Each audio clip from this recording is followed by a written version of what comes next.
పెద్దిరెడ్డి చేతిలో తన్నులు తిన్న చంద్రబాబు, అసలు నిజాన్ని బయటపెట్టిన వైఎస్ జగన్ పెనుదుమారం.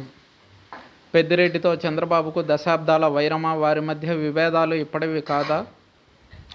గతంలో చంద్రబాబును పెద్దిరెడ్డి కొట్టారా? దాన్ని సహించుకోలేక చంద్రబాబు ఎదురుదాడికి దిగుతున్నారా? అధికారాన్ని అడ్డు పెట్టుకొని పెద్దిరెడ్డిని తొక్కేయాలని చూస్తున్నారా?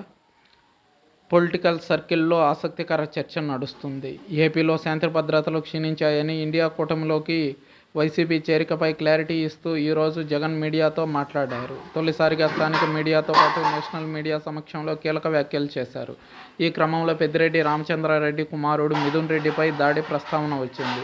దీంతో ఓపెన్ అయ్యారు జగన్. గతంలో పెద్దిరెడ్డి, చంద్రబాబు మధ్య జరిగిన వ్యవహారాన్ని బయటపెట్టారు. గతంలో ఇద్దరు మంచి మిత్రులని, కాలేజీలో క్లాస్మేట్లని, ఈ క్రమంలో వారి మధ్య విభేదాలు వచ్చాయని, ఒక దశలో పెద్దిరెడ్డి చంద్రబాబుపై చేయి చేసుకున్నారని చెప్పుకొచ్చారు జగన్. అది మనసులో పెట్టుకొని చంద్రబాబు ఇప్పుడు పెద్దిరెడ్డిపై రివెంజ్ తీర్చుకుంటున్నారని జగన్ చెప్పుకురావడం విశేషం. అయితే చిత్తూరు జిల్లాలో పెద్దిరెడ్డితో చంద్రబాబు వైరం దశాబ్దాల కిందటి నుంచి కొనసాగుతుంది. చిత్తూరు జిల్లాలో పెద్దిరెడ్డి రామచంద్రారెడ్డితో పాటు నల్లారి కుటుంబం కూడా పొలిటికల్గా యాక్టివ్గా ఉండేది. మధ్యలో చంద్రబాబు వచ్చారు. అయితే వీరి మధ్య రాజకీయ విభేదాలే తప్ప వ్యక్తిగత వైరం లేదని అంతా భావించేవారు. కానీ తాజాగా జగన్ మాత్రం కాలేజీ రోజుల్లో జరిగిన ఘటనను చెప్పుకొస్తున్నారు. అయితే ఇందులో ఎంత వాస్తవం ఉందో జగన్కే తెలియాలి. అయితే మాజీ సీఎం హోదాలో జగన్ చేసిన ఈ ప్రకటన పొలిటికల్ సర్కిల్లో హాట్ టాపిక్గా మారింది. వైసీపీ ఆవిర్భావం నుంచి జగన్ వెంట నడిచారు పెద్దిరెడ్డి రామచంద్రారెడ్డి. పుంగనూరు నియోజకవర్గం నుంచి సుదీర్ఘకాలంగా ప్రాతినిధ్యం వహిస్తూ వచ్చారు. ఇప్పటి వరకు వరుసగా 7 సార్లు ఎమ్మెల్యేగా గెలిచారు. రాజశేఖర రెడ్డి ఉన్నంత వరకు ఆయన అనుచరుడిగా కొనసాగారు.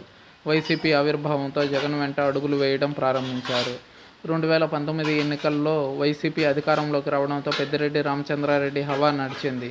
ఒక చిత్తూరు జిల్లా కాదు, రాయలసీమలోనే తన హవా కొనసాగించారు పెద్దిరెడ్డి. అటు పెద్దిరెడ్డి కుమారుడు మిథున్ రెడ్డి రాజంపేట నియోజకవర్గం నుంచి వరుసగా 3 సార్లు ఎంపీగా గెలిచారు. ఈ ఎన్నికల్లో కుప్పం నుంచి చంద్రబాబును, హిందూపురం నుంచి బాలకృష్ణను ఓడిస్తానని శపథం చేశారు మిథున్ రెడ్డి, ఆయన కుమారుడు. అలాగే పిఠాపురం నుంచి పవన్ కళ్యాణ్ను ఓడించడానికి సర్వశక్తులు ఒడ్డారు మిథున్ రెడ్డి. కానీ వారి విజయాన్ని అడ్డుకోలేకపోయారు. ఫలితాల తర్వాత పెద్దిరెడ్డే టార్గెట్. ఎన్నికల ఫలితాలు వచ్చిన తర్వాత పెద్దిరెడ్డి రాజకీయంగా సైలెంట్ అయ్యారు.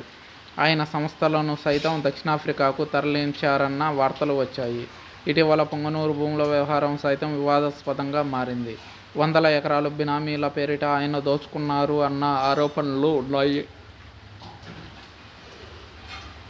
ఈ నేపథ్యంలోనే మదనపల్లి సబ్ కలెక్టర్ కార్యాలయంలో అగ్ని ప్రమాదం సంభవించడం అందరి వేళ్లు పెద్దిరెడ్డి వైపే చూపాయి. దీన్ని రాష్ట్ర ప్రభుత్వం సీరియస్గా తీసుకుంది. దీంతో పెద్దిరెడ్డి అనుచరులు అజ్ఞాతంలోకి వెళ్లిపోయారు. మరోవైపు మదనపల్లె సబ్ కలెక్టర్ కార్యాలయంలో అగ్ని ప్రమాదం విషయంలో రాష్ట్ర ప్రభుత్వం పట్టు బిగుస్తోంది. ఉన్నత స్థాయి విచారణ జరుగుతుంది. పెద్దిరెడ్డి చుట్టూ ఉచ్చు బిగుస్తోంది. ఈ తరుణంలో స్పందించిన జగన్ వివాదాస్పద వ్యాఖ్యలు చేశారు. పెద్దిరెడ్డి చంద్రబాబును తన్నడం వల్లే ఆయన మనసులో పెట్టుకుని పగా ప్రతీకార రాజకీయాలతో ఇబ్బంది పెట్టాలని చూస్తున్నారని జగన్ తాజాగా కామెంట్స్ చేయడం విశేషం. ఇందులో ఏమాత్రం వాస్తవం ఉందన్నది జగన్కే తెలియాలి.